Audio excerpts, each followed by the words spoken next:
और चलिए बात करेंगे पीएफआई के खिलाफ बड़े एक्शन की। पीएफआई पर केंद्र सरकार ने बड़ा एक्शन लेते हुए इस संस्था को गैर कानूनी करार दिया है, साथ ही इसे 5 सालों के लिए बैन कर दिया गया है। तो 5 साल के लिए ये संस्था और इसकी सहयोगी संस्थाएं बैन कर दी गई हैं।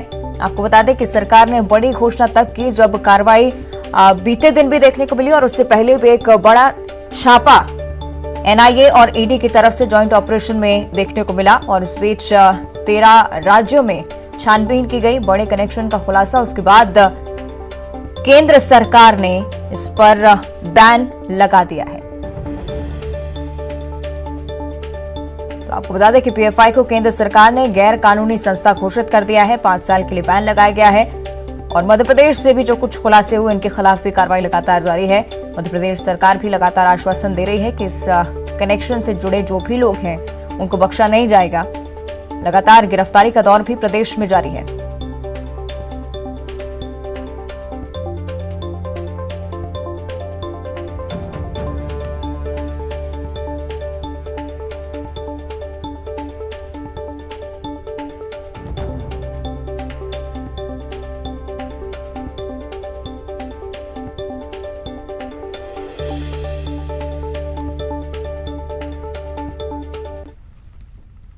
और अब इंदौर से बड़ी खबर, पीएफआई पर प्रतिबंध लगते ही कार्रवाई का दौर शुरू हो चुका है। एमपी पुलिस और इंटेलिजेंस विभाग ने इंदौर में पीएफआई ऑफिस की सुरक्षा बढ़ा दी है।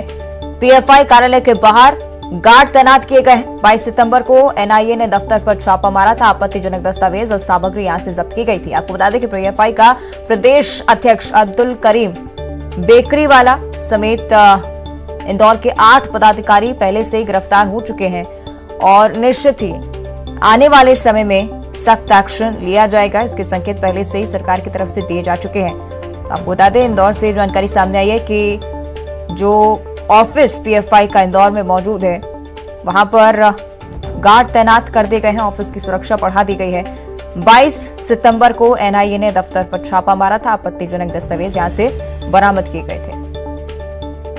और इधर उज्जैन की अगर बात करते हैं तो पीएफआई का ऑफिस यहां पर भी सील कर दिया गया है। तोपखाना स्थित शफी रेसिडेंसी में कार्रवाई की गई है।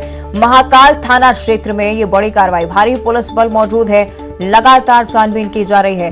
और जब यहां से भी कुछ आपत्तिजनक दस्तावेज बरामद हुए तो एक्शन लगातार देखने को मिल रहा है।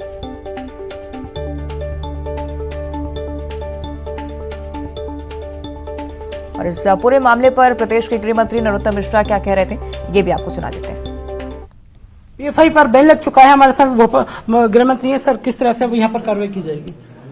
केंद्र ने बैन लगा दिया है। मध्य प्रदेश में पीएफआई की सारी गतिविधियां प्रतिबंधित हो गई हैं, कोई भी एक्टिविटी नहीं होगी और पुलिस हमारी लगातार कार्रवाई कर रही है।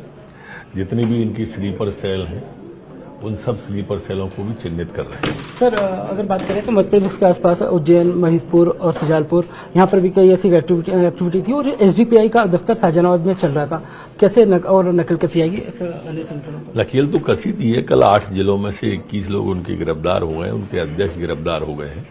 केंद्र ने पूरे देश में कार्रवाई की। सर्जिकल स्ट्राइक जो केंद्र की थी इस बार देश के अंदर की, रात में 3 बजे एक साथ इतने प्रदेशों में करके सारे तार उनके निकल आए कि आईएसआई से इनके क्या संबंध थे, इन्होंने कितनी हत्याएं की हैं, किस तरह से ये आतंक विरोधी गतिविधियों को बढ़ावा देते थे। ये सारी चीजें आप पाई गई हैं, गजट नोटिफिकेशन में आ गई।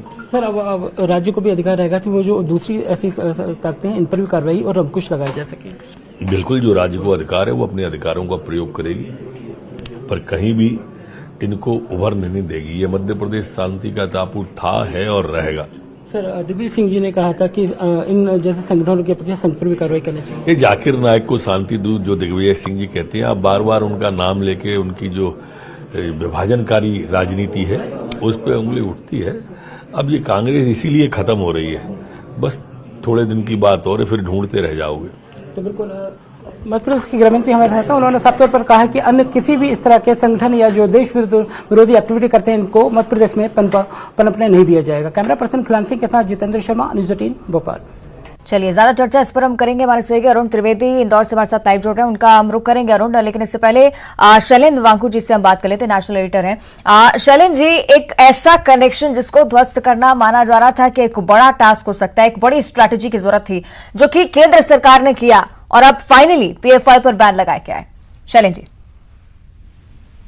बिल्कुल, ये बहुत बड़ी कार्रवाई है पीएफआई के खिलाफ। आपको याद दिला दें कि पीएफआई पर बैन लगाने के लिए बहुत से राज्य सरकारों ने केंद्र से आग्रह किया था कि पीएफआई को बैन किया जाना चाहिए, जिसके बाद हमने देखा कि 2 बड़े रेड्स हुए एनआईईडी द्वारा 22 सितंबर को, और कल जो स्टेट एजेंसीज हैं और स्पेशल सेल्स की तरफ से कल रेड किए गए थे, और जो उनके पास इंक्रीमेंटिंग मटेरियल मिला है, यानी कि आपत्तिजनक सामग्री जो मिली है, उसके बाद ये फैसला लिया गया कि इस पर बैन लगना चाहिए। और 45 लोगों को पहली बार गिरफ्तार किया गया था 22 सितंबर को। 45 लोगों की जब पूछताछ हुई, इसके बाद भी बहुत कुछ चीजें सामने आई हैं। आपको बता दें कि महाराष्ट्र के पीएफआई के वाइस प्रेसिडेंट के पास से एक सीडी भी बरामद हुई है, और माना जा रहा है कि इसमें 2047 तक भारत को एक इस्लामिक राष्ट्र बनाने की योजना को लेकर उस सीडी में जानकारी थी। और वहीं साथ ही साथ इस्लामिक स्टेट और गजवाए हिंद और इस तरह के जो बाकी आउटफिट्स हैं, और उनके साथ संबंध रहे हैं पीएफआई कार्डर्स के। तो जिसके बाद ये अहम फैसला लिया गया है, अगले 5 सालों के लिए पीएफआई को बैन लगा दिया गया पीएफआई पर। और साथ ही साथ केंद्र की तरफ से राज्यों को भी कहा गया है कि वो कार्रवाई करें 2 सेक्शन के तहत, सेक्शन 7, सेक्शन 8।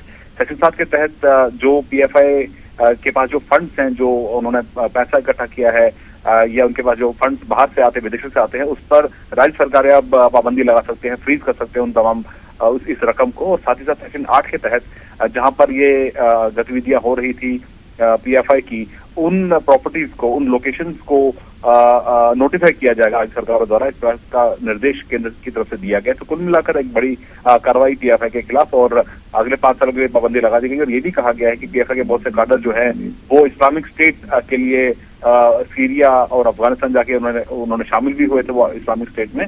तो ऐसे में देश को सुरक्षित रखने के लिए ये बहुत महत्वपूर्ण कदम है जो आज गृह मंत्रालय की तरफ से उठाया गया है। निश्चित ही काफी महत्वपूर्ण कदम और बड़ा एक्शन। शुक्रिया आपका शैलेंद्र, इस पूरी जानकारी के लिए। और हमारे से अरुण भी लगातार इंदौर से हमारे साथ लाइव जुड़े हुए हैं। अरुण, एक और बड़ा एक्शन इंदौर में भी देखने को मिल रहा है। जो पीएफआई का ऑफिस है वहां पर बताया जा रहा है कि गार्ड्स तैनात किए गए हैं, क्या वजह इसके पीछे?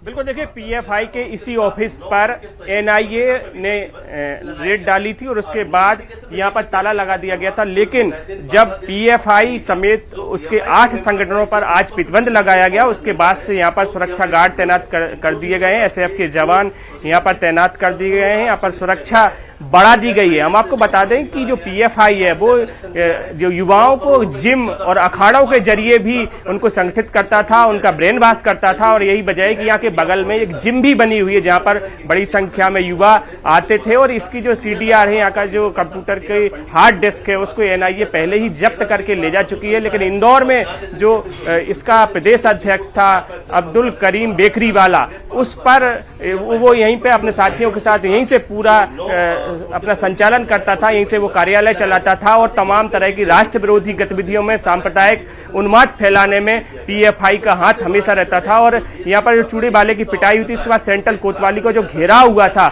उसमें भी पीएफआई का हाथ सामने आया था। और उसके जो एक आरोपी था अब्दुल रऊफ, उसको भी जिला बदर यहाँ से किया गया है। लेकिन भोपाल में रहकर भी इसी तरह की गतिविधियां वो संचालित कर रहा था। खरगोन में जो दंगे हुए उसमें भी पीएफआई का हाथ सामने आया था। और इसकी जो टेरर फंडिंग है वो विदेशों से भी फंडिंग हो रही थी। साथ ही जांच एजेंसियां तो ये भी बता रही हैं कि आईएसआईएस और बांग्लादेश का जो आतंकवादी संगठन जेएमबी है उससे भी इसके तार जुड़े हुए थे। तो इंदौर की अगर बात की जाए, इंदौर, उज्जैन और पूरे मालवा निवाड़ में ये पीएफआई की गतिविधियां संचालित थी। और इस एक तरह से गढ़ यहाँ पर बन चुका था, क्योंकि अधिकतर जो पदाधिकारी हैं वो इसी इलाके से पकड़े गए हैं। कल भी जो छापामार कार्रवाई उसमें 35 लोग टारगेट पर थे, लेकिन 21 लोग ही पकड़े गए, जब बाकी के लोग भूमिगत हो गए। हम आपको बता दें कि जब ये यहाँ पर पूरे चूड़ी वाले का जो कांड हुआ था, सेंट्रल कोतवाली का घेराव हुआ था, सेंट्रल कोतवाली पर हंगामा हुआ था, उसके बाद एक विशेष क्षेत्र में कुछ पोस्टर भी लगाए गए थे। उसके बाद 60 लाख रुपए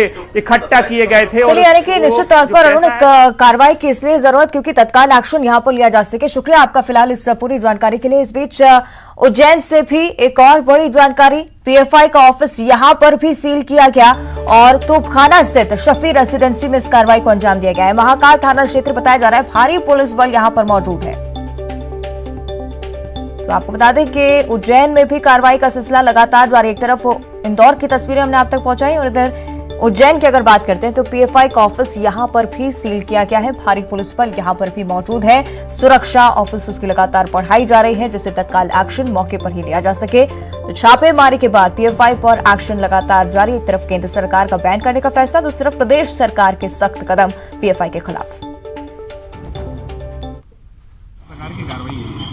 अभी हमारे यहाँ पे इंट के द्वारा सूचना मिली थी वरिष्ठ अधिकारियों को कि यहाँ पे पीएफआई का पहले कार्यालय चलता था, तो उस कार्यालय के बाहर हमारे लिए यथास्थिति बनाए रखने के लिए फोर्स को डिप्लॉय करने के आदेश वरिष्ठ अधिकारियों द्वारा दिए गए हैं।